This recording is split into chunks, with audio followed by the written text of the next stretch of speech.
So, bago po kami mag-start ng presentation, share po muna namin yung word na nakuha namin during the meeting. Nakikita naman po ng lahat. Sabi po dito, Psalms 100, 1-2, make a joyful shout to the Lord. All you lands, serve the Lord with gladness. Come before His presence with singing. Know that the Lord, He is God. It is He who has made us and not we ourselves. We are His people and the sheep of His pasture. Enter His gates with thanksgiving and into His courts with praise. Be thankful to Him and bless His name. For the Lord is good, His mercy is everlasting, and His truth endures to all generations.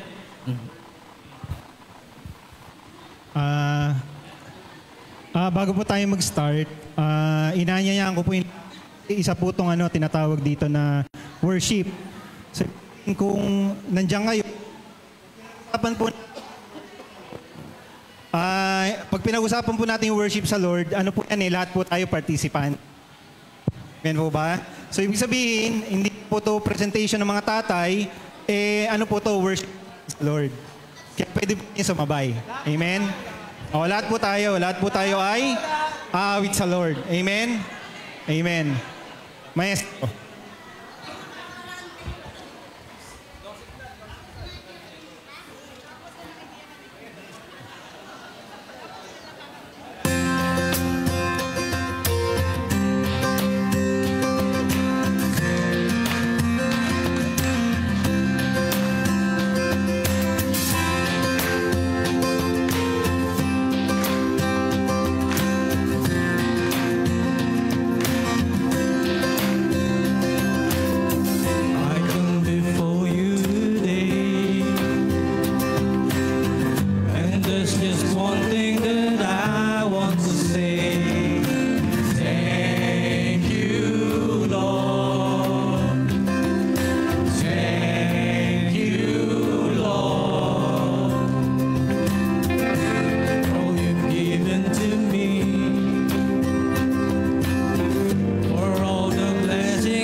Your name.